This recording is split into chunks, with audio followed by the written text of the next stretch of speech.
Alright. Hello, and welcome to Stasis Pod, the Transformers Robots in Disguise podcast. I'm Rob.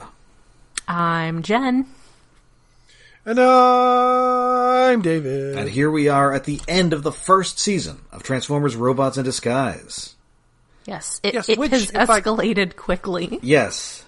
If I've counted correctly, is the end of our 13th season of Transformers? Good lord. Oh man, I'm gonna go there was like, die now in a hole. Did Prime have like a 0.5 season? No, but it had 2 long seasons and 1 short season and a movie.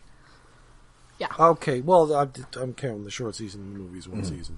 If I counted right, this is the end of the 13th. Yeah, that escalated quickly. There was a guy on a horse, and I'm pretty sure Strong Arm killed a guy with a trident. No, this first aired September 12th, 2015, written by Adam Beechin, who is, I believe, the executive producer of the show.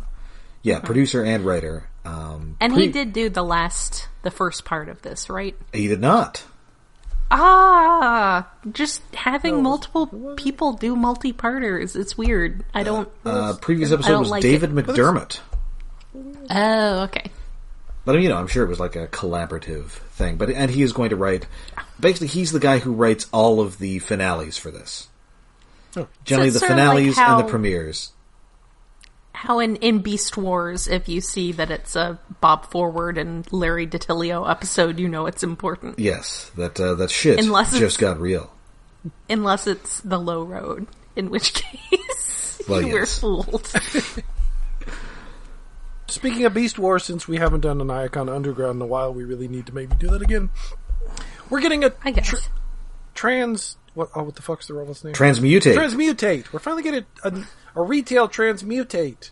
Oh, that's upsetting. It's not. I would say she's not more retail than the Build-A-Figure was. I guess. Oh, right. I forgot about the Build-A-Figure, which barely stands up. Yeah, pretty much. Because it still selects. Yes. So it's not like... Oh, all right. It selects. We're wherever we're getting it. Retail. Mm-hmm. But we will be able to have a transmute. Or I will finally have a Transmutate, although having one that can transform would be kind of weird. Actually, having a Transmutate toy in the first place is kind of weird. Have a Transmutate that you can take apart and hit people. Yes. With her head. Their head. I am hurt. It's really nice colors, though. And then, I'm telling you, Brad Trap hits somebody with his skull. They're just... Hasbro Selects is just Digibash shit posts now. I mean, it's like back when Kaid used to mess with us. Oh, and make everything a swerve? We haven't had a swerve in a while. We have not had a swerve in a while. I remember when he leaked to us, like our group of friends, the cross-sell card back for some Armada mini-cons, but their names were just the names of the kids. Placeholder nonsense. Yeah, so previously... Now, I'm pretty sure that was just him again, shitposting. Yes. It's what trolling. He does. So previously on Transformers Robots in Disguise, Steeljaw... I love a good previously on. He brought Robot Judas to Earth to do something, ? Well, he's Robot Judas, but isn't he also Robot Cain? Or Abel? Which was the first murderer? You mean the Spider-Man clone? No, I mean... you mean David Carradine from Kung Fu? No. You mean those two guys who hang out with Morpheus? You mean the Undertaker's brother? Damn it! Actually, you do mean the guys who hang out with Morpheus, because that is the biblical Cain and Abel. Oh, okay, yeah. Yeah, because, we find out this episode, Megatronus is the first murderer on Cybertron. Yes. Which does, that's part of the whole, Covenant of Primus... Aaron's book of lore. The big book of stuff that never really amounted to much other than, this guy, basically. Yeah, this guy. Oh, okay. Yeah, he shows up. Here he is. See, so, but hey, we've got to figure out who this guy is, and Drift's all, hey, it's Megatronus. That sounds like Megatron. Drift doesn't know who he is. I mean, I guess if you want to, like, say that maybe Drift is from a slightly different culture of Cybertronians that do not follow this particular version of Cybertronian religion, I guess if you had a random Japanese person who just didn't know who Judas was because they weren't, familiar with the biblical stuff, that would be listen, fair. I didn't go to church and I didn't watch Evangelion. I mean, anyway. I love Evangelion. That's a better explanation than my explanation that Drift seems written completely out of character this episode. I mean, he doesn't get a whole lot to do. No, but he's sort of doing more, and what he does doesn't seem like how he's been portrayed in the rest of the show. Yeah, he never gets a lot to do. Yeah, unless it's a Drift episode. Yeah. But listen, we were just... we were really just Christmas and Easter Primus worshippers. We didn't really... and I didn't really pay much attention when we went. Christmas was just when they got KFC. That's right. Oh, delicious KFC. What? KFC we got presents from Annual Gift Man, a robot who lives on the moon. Who occasionally comes down in his giant robot form and fights a robot train combiner. Anyway, so they call up Fixit, and they're all, hey, so this Megatronus guy, is that just Megatron who's trying to fool us very badly? And then, I mean, the others don't seem to not know who he is, but I do find it very interesting that Megatronus is straight up in Fixit's criminal database. Yes. Oh yeah, repeat offenders, Judas. It's like if you just went down to the police station and they ran some fingerprints and they belonged to Judas Iscariot. Yeah, that's the thing. That feels like it should be the other way around. Like Fixit doesn't know who the hell this guy is, and they have to explain it to him. Because I guess the arrest record they have on the Alchemore goes back to the first murder of Cybertron. Oh yeah, looks like this guy was last booked at the dawn of time. Like when they've upgraded their system and carried over all their data, his file should look like the one time I tried to bring in a bunch of WordPerfect files off a floppy disk like 5 years ago, and it was just gibberish instead of the great poem I wrote about Hot Rod when I was 15. You should have brought it up. Does anyone know how to use Corel here? You should have brought it up, and then his zip drive should have just started clicking and erroring.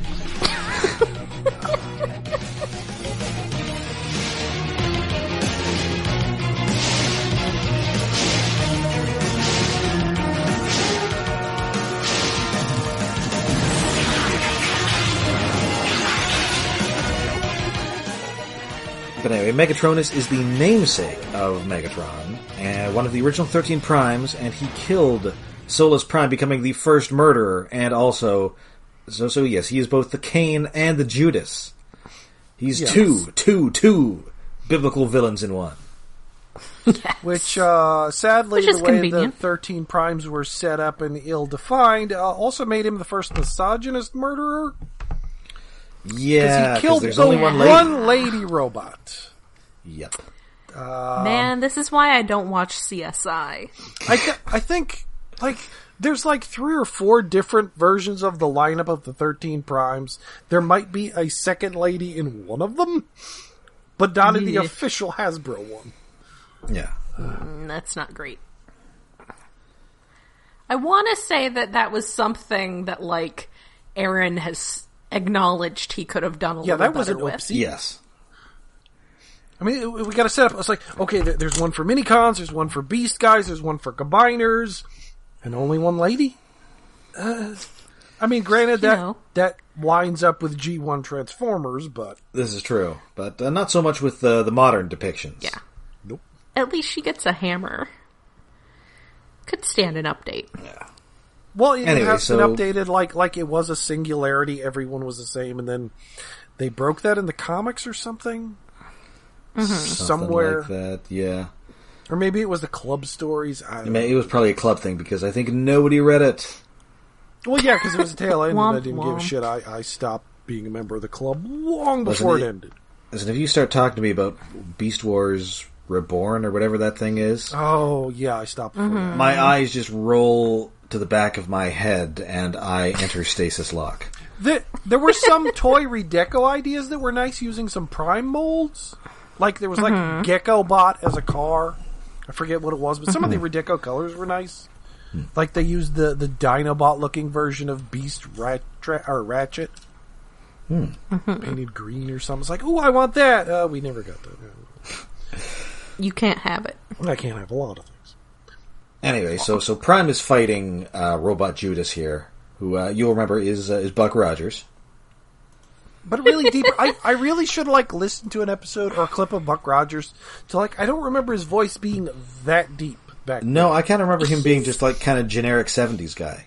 Well, he's definitely either doing a voice and or being heavily processed. Yeah, I think they're definitely putting a little zazz on it. I think he's less processed in this episode than the last episode. Well, either he's going deeper or they're pitching him deeper because. Oh my god, are they doing the thing where his voice changes because he's wearing a mask? Like this is the Omni dub or something?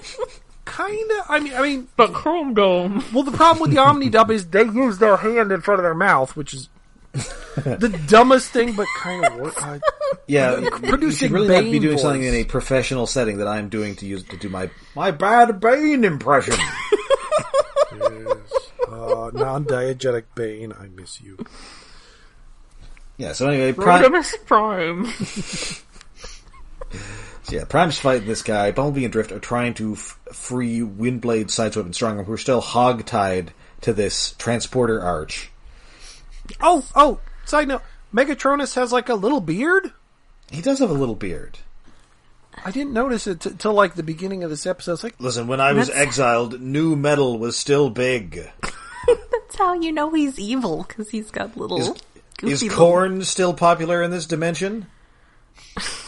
But it's not like it's a goatee or it's designed to look like Unicron's facial hair or something. No, it's just stylish. Just this little subtle black little beard. Which is kind of neat, because I can't think of any other robots that have... Unless they have a full chin strap, which is a strap, like Beast Megatron has that little thing you could interpret as a goatee, but it's just part of his helmet, basically. Yes. Yeah, but this looks like those. Facial hair for robots. That's how you know he's evil. Well, yes. Anyway, so speaking of Drift not being very useful in this episode, for someone who was presumably maybe this is addressed later, that this is not really the thing that she's here for, because if this is the thing that Windblade was sent to Earth and then hibernated for many, many years for, she doesn't really help out that much. Yeah, she's not prepared. She does one thing late in the episode that's kind of incidental. Well, isn't incidental. Yeah. But then again, that's a lot of this episode. Yes. But yes, she and the others are tied up. I just felt like mentioning that because, she's just tied up with everyone else. So anyway, Drift and Beat get blasted by one of Prime's stray blasts, and then Megatronus starts going after Prime with his telekinesis. Yeah, is it telekinesis or is it gravity control? I'm not sure exactly. It's definitely the same thing that the Fallen was doing in Revenge of the Fallen. Oh. Well, then it definitely wasn't clear, because no one writing that script thought that hard about any of it. Writing? Script? It's kind of neat. Exactly. Is it alluding to, he's a Magneto-like character, master of magnetism? We are the future Optimus, not them. Yeah,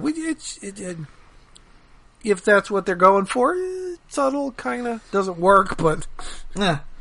It's a neat ability. I kind of miss the crazy G1 shit where everybody would have weird powers. Well, speaking of weird G1 stuff, he also can turn his hands into drills. Well, that's sort of been an off and on again thing. I mean, didn't that... Yeah, that happened in Prime a few times, tool arms and gun arms. Yeah. That's definitely something that I think of when I think of G1, how guys had, drill hands. I don't Axes and maces, flails. I do not believe his toy actually has this ability. little it does grapple things, except not grapple. It was Jazz who had the little grappling hook. Yeah. He does have his little lance. He does have the blade lance, and- thing. Yeah, And he does have 2 drills, kind of, on his butt. Yes. But they're really snub-nosed, and they just sort of become sort of the front of his tank, but the front of his tank that's his torso. Yeah. It's not a great toy. It's not a bad toy. It's just that his H-Tank mode is the most H-Tank we've ever had. Oh, it is the H-tankiest. Yes, it's definitely like Armada Megatron levels of H-Tank. No, even more. It's like, it's a turret, which is his arms, and his legs are the treads, and it's... I mean, it's kind of structured in a way that if they had wanted to make it into, like, a hiss, they could have done that. Oh! Ooh, yeah! Oh, man, it'd be cool if he was a hiss. That's one thing I'm pissed off. We never got a Transformers hiss. Yes, that is unfortunate. Why? It's Alas. such a good, stupid design that's perfect for Decepticon. Anyway, and he says that he's going to have his revenge on both Earth and Cybertron. In ways that... because he blames them both for his exile. Yes. But I'm guessing that's never made clear, or it's made clear in Season 3. It's like, what did he have to do with Earth in the first place? How was he exiled here in a parallel dimension stuck next to Earth? What? Well, no, I think he blames Earth because he was tempted to evil by Unicron, Oh, and Unicron is the Earth, which is actually going to come up in this episode. well, yeah. Yes, which finally someone has remembered. Yes. And I assume at some point then Bumblebee must have, like, briefed the others on that little detail, because nobody's, like, in, like, the Autobot strong arms, not like, what? Yeah. Because that does seem like, you know, something that would come as a huge surprise if you were not previously aware of Yes. it. Oh, That this random planet you have crashed on is actually the devil. Yes. meanwhile, as this episode is one long robot fight, Denny is trying to convince I guess he's a cop, Yeah, he's or like a highway something, on a cop. bridge This guy. to evacuate the bridge. Well, he And- says but that, you know, this- we're making a big budget movie, and our robot, animatronics have gone nuts. But Yes. and this guy does not hear dangerous animatronics, but does hear Hollywood producers, and immediately starts pitching them on his screenplay. Which Yes, I love it. becomes I love it this- so much. that's the B plot of this entire episode. It's entertaining and funny, except for the fact that anytime they cut back to him looking at the bridge, there's smoke and fire on the island, and this guy just keeps explaining his screenplay. So we open in a frozen yogurt shop.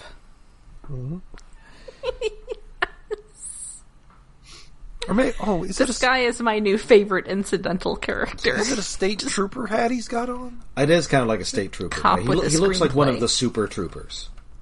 Oh, yeah, that's probably where the gag is from. Or the Now, the you, implication. listen, you guys are going to have to get out of here right meow. I never did see the second one. I think get drunk, watch the first one again. That's basically the second one. Yeah, because Almost all the same jokes. any of the movies I saw they made after Super Troopers were lesser. Yes.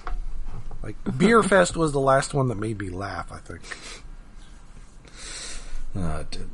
We should not have signed up for that second mustache ride. Anyway, so now Grimlock and Drift, the Minicons, they're trying to take down Megatronus and his devil powers, and they're all getting their asses kicked. It's not going well. Prime recovers, and he's like, "Hey, listen, I've got the power of the Primes." And he says, "Oh yeah, well, I've got the Titans Return. Wait, I've got the Power Core Combiners. No, wait, I had something for this. I've got Reveal the Shield. Oh. Anyway, he just smacks Prime right into the river. Yes. And then there's this staff here. Was Not this in the impressed. first episode? This staff? Maybe it feels like it comes out of nowhere. Like I either completely forgot about it from last episode, or it just shows up in this episode. Yes. I don't Anyway, it turns out this is a spark fuser, and he's really got to get to it for some reason. Yeah, it's the MacGuffin. And there's really good music in the background. Also, there's a moment during this fight where I think Grimlock gets thrown into drift. Yes. And as I put it in my notes, he knocked the babies right off of him. Because it just, the little mini-cons pop off and land on their feet. And I thought that was... It looks like they knocked the mini-cons right off him. And yeah, there's like this dramatic, like, vocal music going on. It's really dramatic. I feel like I'm gonna have to go fight Sephiroth now. Yeah, it's good. No, you need an orchestral choir. This is, I mean, there's some vocal work in there. It's, it's the last episode of your show, and, and you're fighting, the devil or something. Oh. You've got a little bit of money you found at the bottom of your budget. Yes. Okay, I just had to look on the wiki to see where the spark fuser is from. Apparently, Steeljaw constructed it for Megatronus, but I really do not remember it being mentioned the last episode. No. I think that's just something he was doing, like, in the background. I don't think it's something that was actually called out. So Windblade gets out, Megatronus is in this tank mode, and he's just unleashing an enormous amount of firepower on everybody. Yes. And also, the Decepticon Peanut Gallery is watching this and being like, yay, our guy's winning. Yes. Briefly, just so we don't forget that they're there. However, B has booked out of this, and he's gone to see what's up with Prime. And Drift is all, yes, Bumblebee is deferring to his old master instead of relying upon the wisdom he has gained over the course of this season. Yeah, which I have. Thank you, Drift. Drift has a moment of wisdom, a rare moment, which seems out of character for him. Any nugget of wisdom he's had so far has pretty much been undercut by how his actions work and him getting his butt kicked most of the time. I mean, he's all about deferring to one's old master because he's the old master. Yes, and everyone should defer to him. But the way he says it, it seems to imply that, Bumblebee shouldn't be going to his master. He should be hanging with us and stopping the situation. Yes.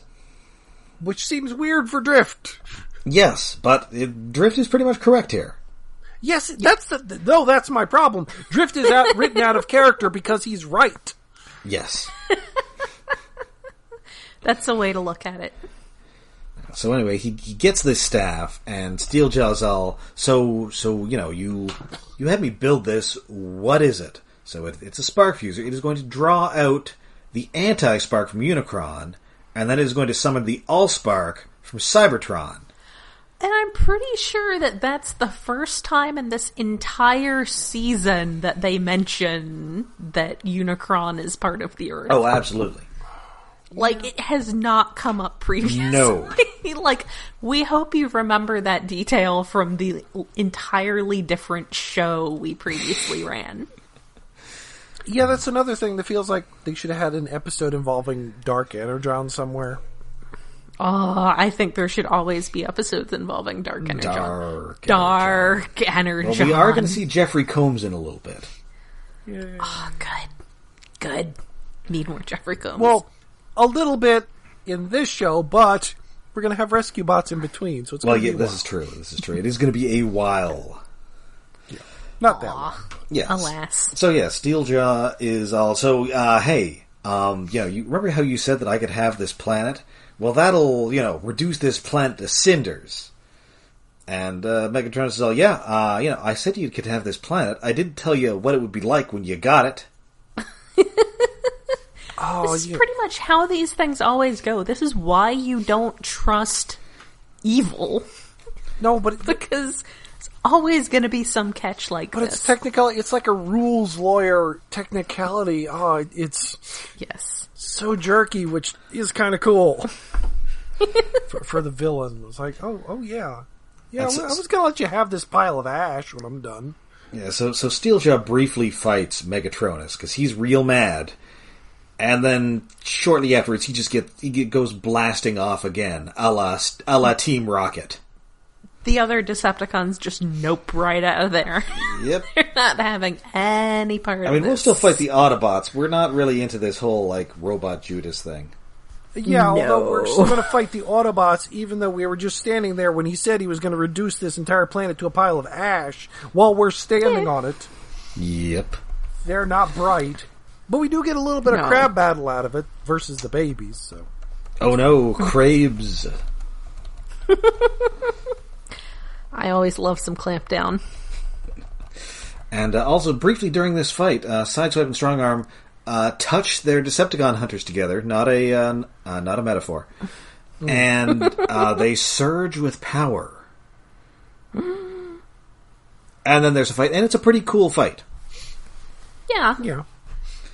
And meanwhile, this state trooper is telling Denny that the bad guy disappears, and that sets up the sequel. I love that. Which is, like, a subtle thing. Oh, yeah, Steeljaw got chucked, which means there's still a villain out there. Ooh, meta. A little bit of meta. It's kind of lost in this episode, which is one long series of fight scenes. Mm-hmm. Steeljaw just wanted to be in charge of the commune. That's right. He didn't want to be part of all of this. You'd be the smartest guy on the ash heap. Yes. So anyway, the Autobots eventually they triumph over the Decepticons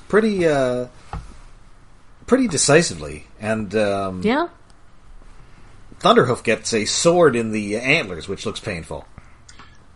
Yeah. It cuts into him. Doesn't look great. It's poor antlers. Anyway, so they figured out that, hey, maybe these Decepticon hunters have like weird god powers, even though Fixit literally made 2 of them out of garbage. Well, garbage and, was it plutonium or something? It was Weird. something. Garbage and plutonium. That definitely is how you get god powers. One of them they found. He just constructed the other 2, and Yes. don't know how Magic. that works. Yes. Magic. Yeah, well, and magic. speaking of magic, since they can shape them into whatever, they each turn their Decepticon hunters into these sort of weird sword that Prime has. Yes. Yeah, the 2-pronged so now we're Star all Saber thing. we're all X of swords up in here. Yes. Everybody's got a sword.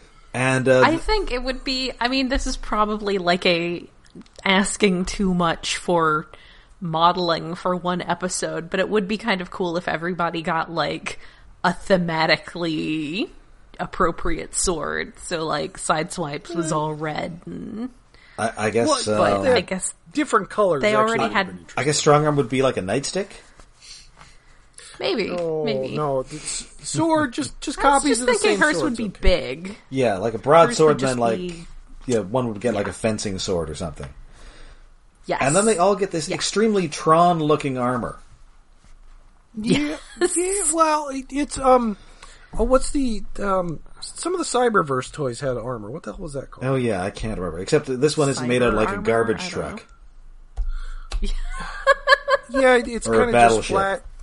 flat gray with their man, Allspark blue. I glow. love the Cheetor. The Cheetor with Oh, the the battleship oh right, I armor. got that somewhere in the I garbage. feel that that there were toys of these in some way. I think it was just repaints, I'm trying to but I think look maybe here. it was just for Bumblebee or something. Yeah. Just Hasbro flipping a table that says scale. I don't on think it. it was all 3 of them. I don't, or maybe just strong arm. At least I'm not seeing one for strong arm, but it does make sense that they would not give the girl her own. Yeah, because the only Aw. strong arm repaint I remember is like a Japanese exclusive that's like green. Oh. Or something. Anyway, so they get this Tron armor, and meanwhile Prime is fighting Megatronus, and I kind of bag on Cullen for just doing dramatic speech Optimus Prime. But he's really bringing it.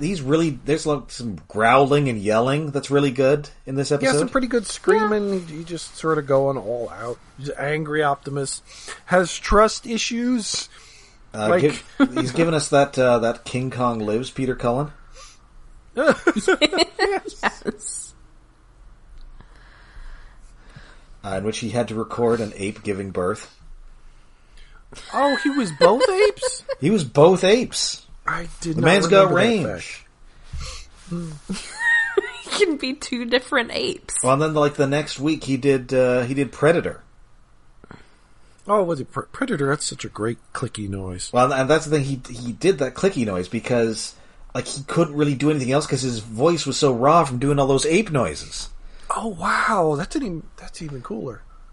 Like I can't scream. I just have a clicking in my throat. I saw him do. I saw him doing like a panel at a convention. He was talking about that. And Neat. Welker was also there and said, "Yeah, that's why I didn't take the King Kong Lives job."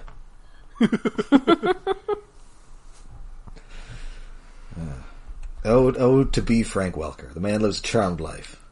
Yeah. Yes. Okay, so Optimus and Megatronus are fighting because Optimus is really angry and boomerangs his sword at the magical staff as it's about to absorb the Allspark. Yeah, because it has already absorbed the anti-spark of Unicron from the Earth, and it's also opening up like a big end of an MCU movie portal in the sky. Yes. I guess bringing the planet's spark through is better than, like, bringing the entire planet through. Yeah, this is only a two-parter. We don't have enough time to fit an Ultimate Doom in here as well. Oh, we need a whole extra part. I was kind of disappointed it didn't go Ultimate Doom, but then if it had, I'd have to figure out. It's like, okay, wait, is Megatronus Sargeras or is he Illidan? I'm not sure how it works here. Well, of course, then we would also be doing, in addition to a Revenge of the Fallen, we would be getting a Dark of the Moon. Yes. Yeah. Which means I think that Denny has to fight Dr. McDreamy at some point. Anyway, Optimus cuts the bottom of the staff so that the Unicron part falls down. And in the process, like that distracts Megatronus or something, and then the Allspark just yeets back into space. Yoink! Yeah. Like it goes so fast. It feels like an animation error. And then Megatronus is all, God damn it! Yeah. Yes. So meanwhile... Punching the devil. Or I guess punching Judas. Just punching Judas. Yeah. So meanwhile, massive scale vandalism is happening. So Drift and Windblade and Sideswipe go up onto this statue and they just start sawing this arm off. Yes, but... Also, there's like some banter between Sideswipe and Windblade, and I don't know if I ship that. Not really. Like, she's older than him, presumably. It's weird. It's well, I mean, she's older, but she spent a lot of that time in stasis. It's like a Captain America thing. I guess. Except presumably, Sideswipe isn't the great nephew of his her old boyfriend. Oh, weird. I was teased and then denied jet judo though. Yeah, sadly no jet judo. Yeah. Sideswipe's always... Maybe Sideswipe needs his brother for that. Well, it was Drift riding Windblade, which was weird, but okay. So yeah, this giant arm gets dropped on him. He picks it up though, but this has given Sideswipe strong arm and B time to let your powers combine. Yes. It's time for Captain... Okay, not Captain Planet. Alas, they no fire Captain Planet. A big beam at him. Yes. Also, Megatronus is going on about vengeance, and like, for what? You're the one who did a murder, dude. Yeah, what is that? Well, it's vengeance for the exile. It's vengeance for punishing me. It's like Cape Fear. Yeah, maybe don't do a murder next time. Listen, nobody else had done it. I didn't know it was bad. Consider don't do a murder. Yeah, so... I guess that's fair. No one had done it before, so he didn't know it was bad. I guess that's an excuse. So somehow their three combined swords make a Dragon Ball Z blast that blasts Megatronus either into atoms or into another dimension. Into the home for infinite losers. Something like that. It sure looks like they murdered him, but the way they were talking with Fixit, it's like, I just can't trace him. He's not here. It does sound like he may have been yoinked back to wherever he came from. Mm-hmm. Oh, and they describe his signal as like a bonfire on a beach. Yes. Why wasn't he on fire? I guess that's the only allusion to him being on fire in these 2 episodes. Well, previously he does talk about like his vengeance burning or something. Yeah, I definitely feel like this iteration of him is insufficiently flammable. I guess maybe Yes. fire's hard to animate in this animation style, maybe. Yeah. Well, and also the toy's not on fire. Well, they could have done like a Dragon Ball aura effect, like his background is always on fire or something. Yeah. Oh, and we skipped over a spot where they're like attacking to distract Megatronus, and everybody's punching him so they could drop the giant arm on him. And Grimlock attacks and dethrones a demigod. He actually knocks him down, which I was surprised because he doesn't have any magical Allspark armor shit. He just punches him. Judas. Yeah. And it works. Punching Judas. Just punch. Which is kind of surprising. It's like I didn't realize Grimlock was that strong because everybody else is having trouble. Admittedly, he gets slapped back, but he knocks him down. Bless you. He is that strong. So yeah, Robot Judas is defeated. The Decepticons are all down except for Steeljaw, who is MIA. So and human rescue crews are about to come. So it's time to go, and it's time to rev up and roll out. Saying number 16. And everyone's like, "Huh, that's actually pretty and good." this is the one. And this is the one that sticks. We'll see. And everybody's all, "Yep, you got it." It's okay. It's not bad. I think. I mean, it was better than a lot of them, but I think also everyone was just in a real good mood. Yes, from caught their him at the victory, right so time with an okay save. They were like, "Yeah, this is good." So we're back at the scrapyard, and Underbite, Thunderhoof, Clampdown, and Fracture are all being imprisoned. Yep. And that is a series wrap on Fracture. Oh. Aww. Although we will be seeing him in the shorts. Aw, okay. That actually feels weird considering, like, the next season has more mini-cons. Yes, it does. I guess we're trying to sell new ones, though, not the old ones. Yeah. Well, the problem is some of These the old news. Decepticons that came with mini-cons, like, they were harder to frickin' find. Oh, God, impossible to find. One of them I did. The second one feels like it only came out in weird places, not in America. Yeah, it only came out in, like, Azerbaijan or something. Yeah. That was the cool one. It looks like that a guy frog. was cool. I wanted to... Lizard. Yes, thing. I wanted to get that guy. The toy doesn't seem like it was that great, but it's a really neat design in the show. Oh, I love that design. It's all my favorite recurring villains, but we will get to them eventually. Yes. And, so yeah, B's all, so I guess we're all done here, huh? But, the thing is, there's still a lot of Decepticons. And, Strong Arm is obviously not going to leave. Yeah, that's like because B is... a lot of... I mean, we don't have numbers, but they presumably have a lot of escaped Decepticons still running around. They didn't come here... They kind of came here because this was going to happen, but they didn't really come here for this. No. So yeah, so she's staying. Obviously, Fixit is. I have to stay with the Alchemor, and the Alchemor is not going to fly anytime soon. Drift is all, yes, my students will find this most edifying. And then Sideswipe's all, well, somebody has to keep an eye on Strong Arm so she doesn't mess up everything. Oh, yeah, and Grimlock's like, I'm still technically a criminal? Yes. He points out I that may he be is... wanted by the police. I mean, you guys never filed the paperwork, did ya? Optimus is like, I guess I'll go back to being dead.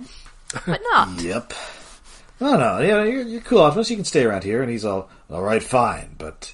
I'm not going to be in charge. We're going to be both in charge. That will definitely not cause any problems in the next season. No problems at all. No conflicts whatsoever. And that is a wrap on the first season of Robots in Disguise. Oh, man. This one did maybe escalate a little too quickly, but it is a fun episode. Yeah.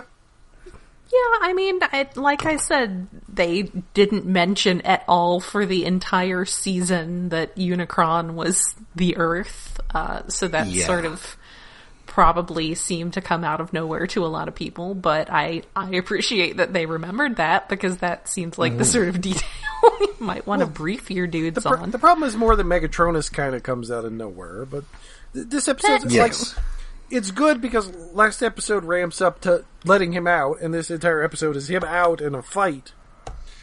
It's kind of hard to go wrong with an entire episode-long fight, as long as it's interesting, and this is. Yeah. So, I believe, does that now bring us to David's Tokusatsu Corner? No. Or no? No. Did you run out? You're out of Tokusatsu? Last week, I watched the last episode of QQ Sentai Go-Go 5, and that was it. That's the thing. I have to pick what I'm watching next. Okay. For the next season of Rescue Bots and then Robots in Disguise. I should probably put up a poll, I think. Yeah, do that. Okay. At least to go by... no, I don't think I'll go to anything that's not on official licensed DVD yet. But I gotta go through the ones I haven't watched, like Die Ranger, Kaku Ranger, O Ranger, Car Ranger, Mega Ranger, Jetman, Gal Ranger. Jet Boy, Jet Girl. I like Genga Ranger because it sounds like Gengam. Like, Gengam. Do I have a Genga Man? I forget. Genga Man. Is Car Ranger, is that the one that became Power Rangers Turbo? Yes. That is the weird one, which is more of a comedy series. That is... It's probably a bad choice for a First Ranger series, but now that I've finished 3 of them, it might be a good time to go there, maybe? That'll definitely be on the poll. Well, anyway. I mean, that sets up a potential Patreon episode for us, because for anybody who has Star, which I guess might just be me... Mm-hmm. Yeah, I think that's you. What? So, we don't have Hulu in Canada, right? Yeah. So Disney Plus added on an extra service to Disney Plus, which is like all of the old 20th Century Fox stuff. Uh-huh. Mm-hmm. And included amongst that is Turbo, a Power Rangers movie. Okay. That might be on Netflix, since a lot of the Power Rangers stuff is on Netflix. I should check. Okay. That might be a good idea. We might just throw away the poll if that's correct. Wait, I should look. I haven't seen it, but my understanding is that it's terrible. I haven't seen it in a long time. But yeah, probably. I've seen that first one. It's real bad. Yeah, it's bad, but it's charming. The villains are having fun. Ivan Ooze. I mean, it's got some good Paul Freeman. Yeah. What's his name? Belloc from Raiders of the Lost Ark, slathered in purple goo. Yeah, chewing scenery as much as he can. He's missed so much. The Spanish Inquisition. I can't remember what else the other one was. The Black Plague. The Brady Bunch reunion. Yes. That movie's real bad. So that is the episode then. Until next time, you can find us all... One thing you keep forgetting, which we should have done... Well, I was about to get to that. Okay. Yeah, you can find us all over there. We are on Twitter, we're on Facebook, and you can find me in particular guest starring on Alphabet Flight, the alphabetic journey through the Marvel handbooks of the 80s and beyond. Ooh. You can find me on several sets of past episodes, but I'm also going to be on an upcoming week of episodes. So listen to my dulcet tones there. This time, I will not be singing the hits of Foreigner. Alas. Right. Yeah, you were on the Foreigner episode. Yes, well, see, I was doing an episode on the Spider-Man villain, the Foreigner, and because I am a maniac, I will sing the pop hits of the 80s whenever given the slightest opportunity. Because, David, I just want to know what love is. I want you to show me. I don't know. You're giving me double vision here. I'm playing head games. Oh, damn it! That's the only other one I remember. I'm just a dirty white boy. Oh, that was them? Yes. Oh. So yes, you should listen to those episodes. You might say that it's urgent. Oh, I actually kind of love that song. Oh, I must be stopped. Yes. But speaking of things that will not stop me, we also have a Patreon. Yes, we are hosted on iaconunderground.net, where we have a Patreon for hosting expenses and other things. That is at patreon.com/iaconunderground. For the month of February, we watched the far-flung future of Johnny Mnemonic in Internet 2021. Did we decide on something for March yet? We have not, I don't believe. No. We were thinking We are maybe talking kicking about around ideas WandaVision. Maybe. yeah, that's a gonna be possibility. over. Yeah, that our general feelings of that would be Yes. amazing. Yeah. So maybe that. The Johnny Mnemonic one is a lot of fun, though. Lots of random Canadian people showing up. It happened in Newark. It's filmed in Newark, I swear. No, Oh, yeah. there is nothing in Newark about that entire movie. It's so good. It's Newark, so bad. Toronto, It was so Ontario, fun. Canada. It was such a fun episode. It was not good, but it was a good episode to do. It's not a bad movie, but it's not a good movie. It's definitely not a good movie. It's not a good movie. And if you want us to talk, and if you want to hear us talking about a bunch of Canadians in a cyberpunk dystopia, then have I got good news for you. Because next episode, we are taking one of our traditional between seasons jaunts into the world of bad animation with what might be... Ooh, I don't know if it's the worst thing we've watched. It might be the dumbest thing we've watched. It is Botsmaster, and oh my god. Oh man, I can't get the opening song out of my head. You people made me watch this against my will. It's gonna be like the Alf cartoon opening. It's just occasionally just going to punch its way into my thoughts. Jen, you reminding me that the Alf cartoon theme song exists is a miracle because I forgot how awesome it is. It has no right to be as good as it is. Botsmaster's theme song is the exact opposite. It is a memory I blighted and is back. It's definitely like... It doesn't make me angry. Okay, so my least favorite earworm is that Simply Having a Wonderful Christmas Time, which I now apologize for reminding people of off-season. It's not the because worst it's Christmas song. Both a really irritating song and it's also an earworm. Because it's got so few lyrics is the problem. The Botsmaster opening is stupid, but it's a fun earworm. So I don't know. If I'm wandering through Target doing my shopping and it's stuck in my head, I'm grinning. Results may vary. I would be angry Big if dumb smile it's going to on get my stuck in my head next time around. Well, what was the last song that got stuck in my head? I got to rewind to that. The Alf cartoon intro is amazing, though. If you haven't seen it, look it up on YouTube. It's so good. See, if you want to witness our simultaneous psychological breakdowns, tune in next time to our next exciting episode. The planet is in a jam. Until then, I'm Rob. I'm Jen. Same bot time, same bot channel. I'm David.